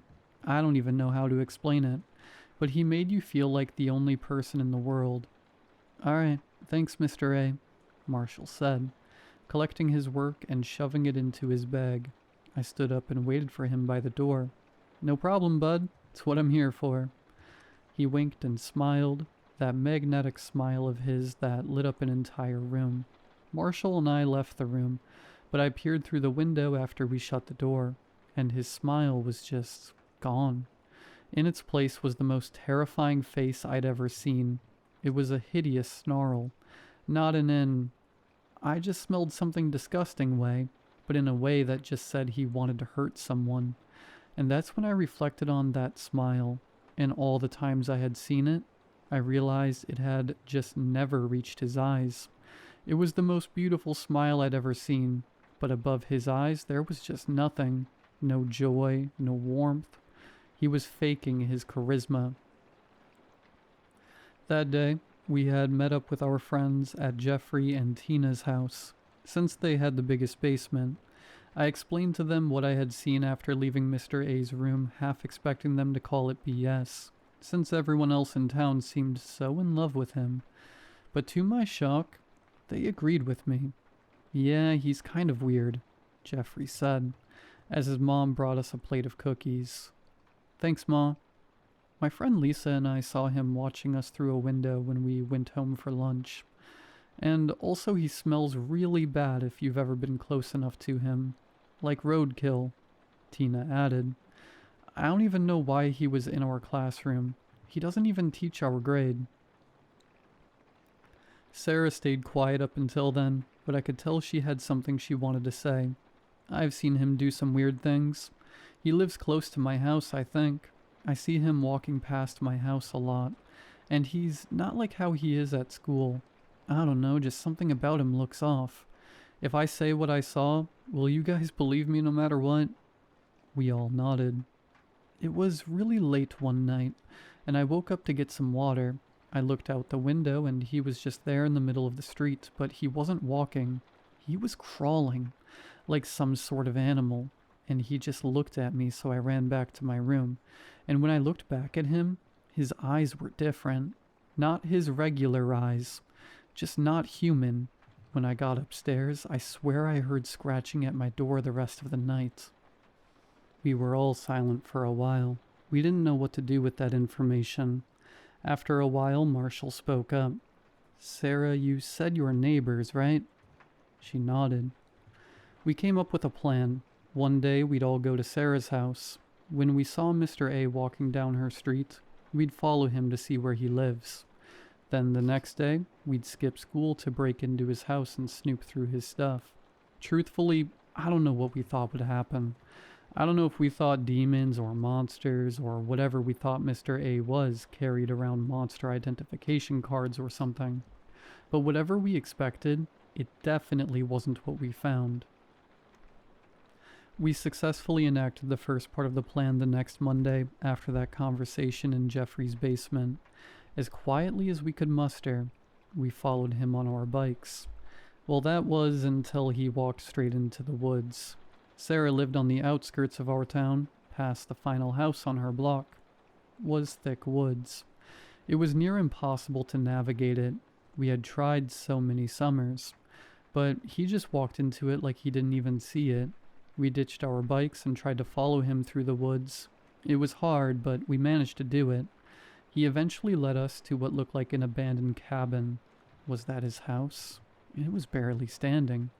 We watched in horror as he opened the door, but his arm phased right through the wood. He opened the door from the inside. Before he stepped into the house, he looked back and made direct eye contact with us.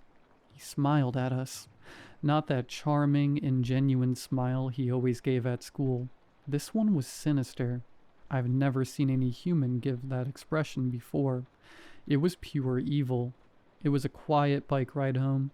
That night, we decided that Tina wouldn't be allowed to come with us the next day, much to her dismay. "But I want to help," she protested. "I think he's creepy and weird and I want to come with you guys." "Tina, no. I know you just want to help us, but I'm not letting you. Best case scenario, Mr. A is a magician who's creeping on girls. Worst case scenario, we're dealing with demonic stuff. I promise you'll be allowed to hang out with us as much as you want after this. But just this once, stay home with Mom," Jeffrey said roughly. Sarah, Marshall, and I exchanged glances. Obviously, we were no strangers to Tina and Jeffrey's bickering, but this seemed different. Tina sighed. "Okay." That night came and went, and we had all successfully lied to our parents about being sick. Once they had all gone to work, we snuck out. We somehow navigated through the thick woods and found that stupid cabin again, and crept our way in. We all stood there in silence. Whatever this was, there's no way any human was living in here. It wasn't what was in there. It was the lack of what was in there. It was just empty. No furniture, no photos, not even a toilet or kitchen. In my lifetime since this day, I've encountered squatters. I know it's possible to live with no electricity or running water, but there was just a complete lack of anything here. No garbage on the ground, no milk jugs full of piss, nothing. How did he come to work so sharply dressed every day if this is how he was living? "I knew you guys would be coming around," we heard, and all four of us jumped. We had thought he was at work. He came out of the shadows. I was horrified. He looked even less human than usual, but he was still keeping up that stupid, charming voice. "What are you?" Marshall asked, backing up. Mr. A laughed. "That's not important." As he spoke, his voice started warping, almost like a melting record. It got less and less human as he continued. "What's important is that none of you ever tell anyone what you saw." "Then we won't, I promise. We'll leave and I swear we'll never tell anyone. We'll take it to our graves," Sarah said. And Jeffrey nodded frantically. As they pleaded, I paid attention to his face. It was moving. His skin looked like it was morphing into something else. "That's not what I meant. What I meant was that none of you will ever leave here again. Do you see what's happening to me? It's been so long since I've fed." At this point, his voice was completely different. It was so atonal. People have a speech pattern. You may not notice it, but they do. When someone's speaking with no rhythm, it sounds truly so disturbing. His voice was deeper than I thought a person could go, but then again, whatever he wasn't a human. His face had melted away.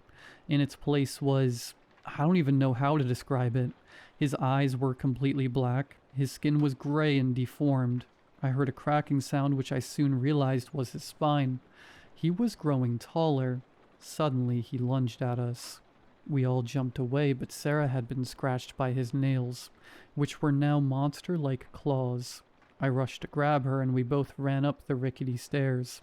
I heard in the distance Marshall's screams, and Sarah had to cover my mouth to keep sound from coming out of it. Marshall, my neighbor, my cousin, my best friend. I heard the sickening sound of flesh and bones being pierced through, and thought back to all of the birthday parties and slumber parties we'd have. and how many I'd have without him in attendance. We held our breaths as we heard footsteps approaching us. We both let out a sigh of relief when we saw Jeffrey. He hid with us in an empty closet. We whispered as quietly as we could, discussing an escape. I think I saw a window in this room before I found you guys. If we jumped out, we'd probably break a few bones, but we'd survive, Jeffrey said. Sarah and I nodded as we slowly opened the door. It was eerily silent, not even footsteps. I couldn't even hear Marshall's groans of pain anymore. At least he wasn't afraid anymore. We almost made it to the window when I felt Sarah grip my arm. I looked up in frozen fear when I saw what she was looking at. There was a reason why we couldn't hear Mr. A looking for us anymore. He had already found us. There he was on the ceiling, grinning at us with a haunting smile. He crawled down the wall slowly. He was teasing us. Sarah still had a scratch that was bleeding heavily. I was frozen in fear. There was really no hope for us as he slowly crept towards us. We knew it was over. That is, until Jeffrey lunged towards him. "Jeff, stop!" Sarah shrieked. I tried to tell him to stop, but I was still frozen. Jeffrey was tall for his age, and he played football, but we knew it was a losing battle. There was no way Jeff was beating whatever this thing was.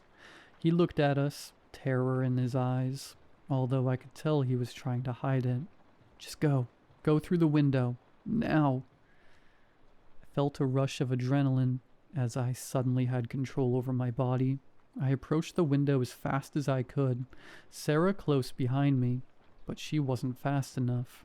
Mr. A reached one arm forward, and even though Jeffrey tried to stop him, it was no use.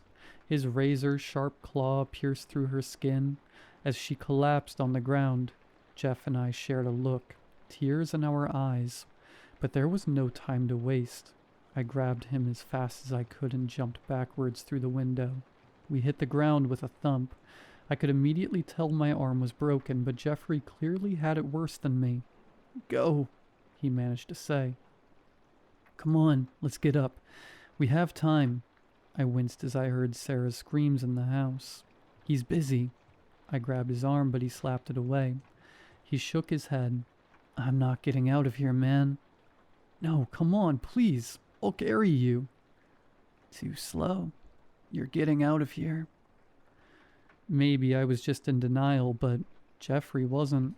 Looking back, logistically there was no way he'd survive this, even with the best healthcare in the world. I've never seen so many injuries on one person. He knew it was his time. He gave me a shaky smile, tears in his eyes. "Will you tell her what I did?" I nodded. "Make sure nobody bullies her, Kay?" I began to cry as I began to leave. I didn't want to leave him, but I could hear Mr. A approaching. Then I ran as fast as I could. My family moved pretty soon after that. I tried to tell the police what happened, what really happened, but they didn't believe me.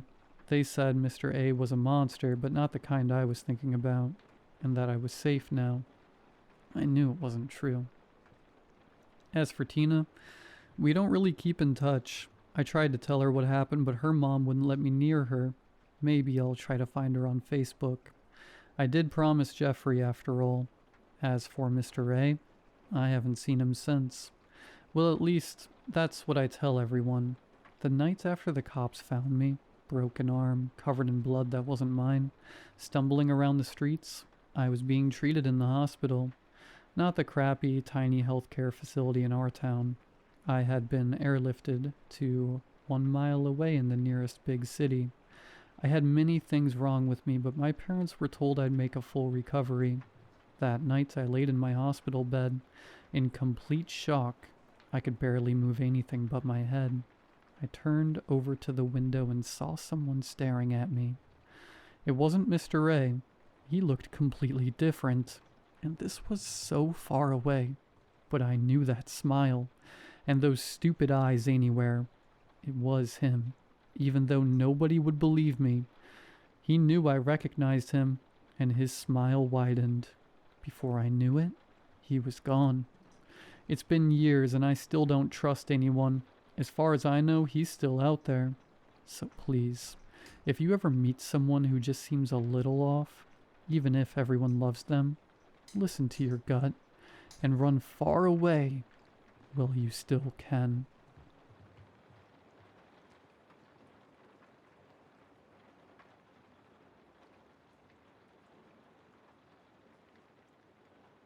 In sophomore year of high school, I practically lived in the library.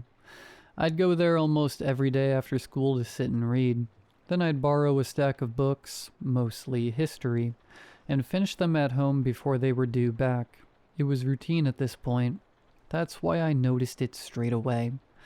I opened a book I'd borrowed about medieval Europe and saw a small white sticker stuck firmly to one of the pages. I leaned in and took a closer look. The sticker was a prescription bottle label. The edges were worn and it had been pieced together in two halves. One side was faded to a thin film. It had been peeled off and reapplied, but I could still read the text. At the top was the name of a pharmacy and a date, and below that were some details. T. Hargreaves, an address list below that. Lisinopril, 10 milligrams. Take 1 tablet by mouth every day. I didn't recognize the medication, but I recognized the name. It was Mr. Hargreaves, my history teacher. I saw teachers and students from my school regularly at this library, so I didn't think much of it at the time, but I still stared at it for a second longer than I probably should have. Then I figured it was a mistake and left it there. He must have been using it as a bookmark and forgotten. I didn't want to peel it off and risk tearing the page. The second time, it caught my attention immediately. Different history book, another label. Same name, address, and medication. This time it was stuck deeper into the book on one of the middle pages. I flipped back a few pages, then forward. Nothing else, just that one sticker. I remember thinking it was a strange thing to use as a bookmark. By the 4th or 5th time, it stopped feeling like a coincidence. Always the same sticker with his name, stuck on a random page. I went to the library one morning to return a book, well before I'd normally go after school, and saw him there. He was exactly the same as he was in class, friendly and relaxed.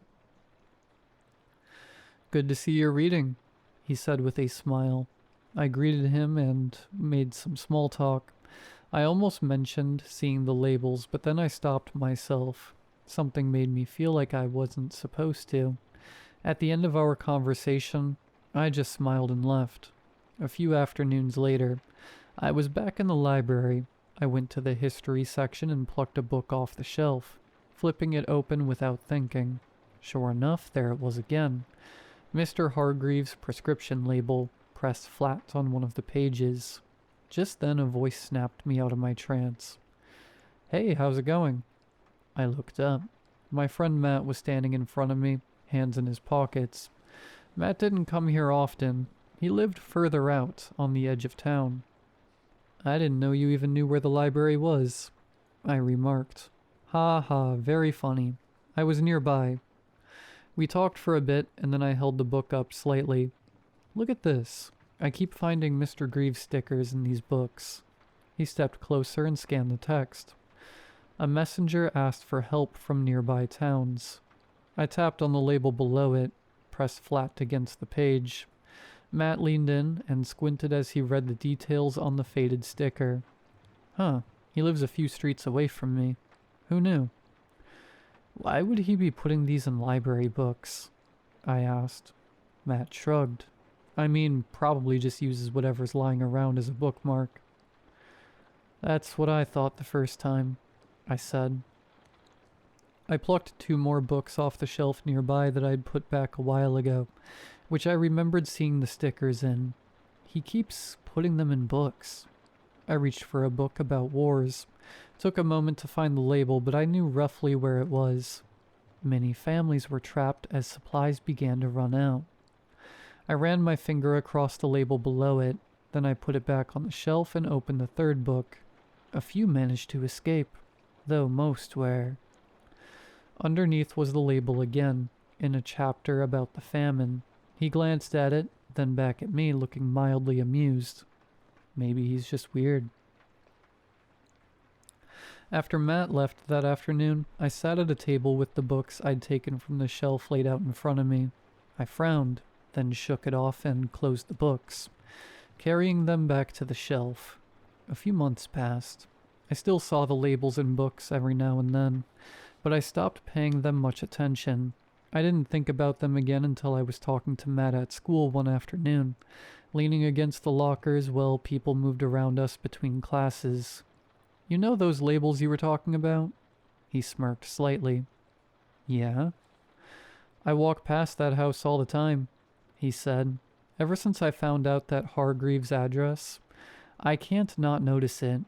Weird knowing a teacher lives that close to me." I shrugged. They have to live somewhere. Then a pause as he glanced down the hallway. I've heard stuff from inside a few times when I walked past. I raised an eyebrow. "What kind of stuff?" He frowned like he was trying to decide if it even sounded strange out loud. "Like one night I heard something scraping, I guess. And once I think I heard knocking or something, but like from the inside of his door." He made a small motion with his hand, tapping against the locker beside him, and there was a brief silence between us. "Anyway," he added, straightening up, "probably nothing." That afternoon at the library, I found myself thinking about the labels. I pulled out a few books from the history section and started looking for them.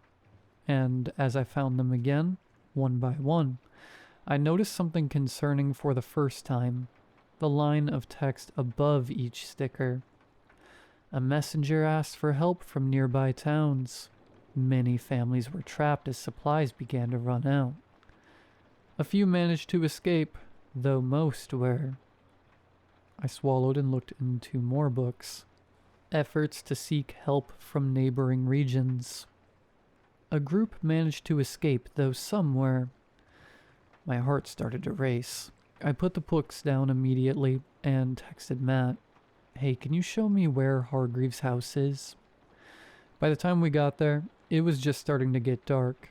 The street was quiet, with a few distant figures occasionally walking past under the streetlights. Mr. Hargreaves' house sat halfway down the road. Curtains drawn, no lights on. The same address shown on the prescription label stuck in the books. Matt slowed beside me, hands in his pockets as he glanced at it. "Looks the same as it always does." He shrugged. "What did you think you'd find?" I didn't respond. Couldn't stop staring at it. "We should probably go," he added with a sigh, "before he sees teenagers from his school just standing outside his house. That's going to be hard to explain." I nodded slowly. "Yeah, you're right."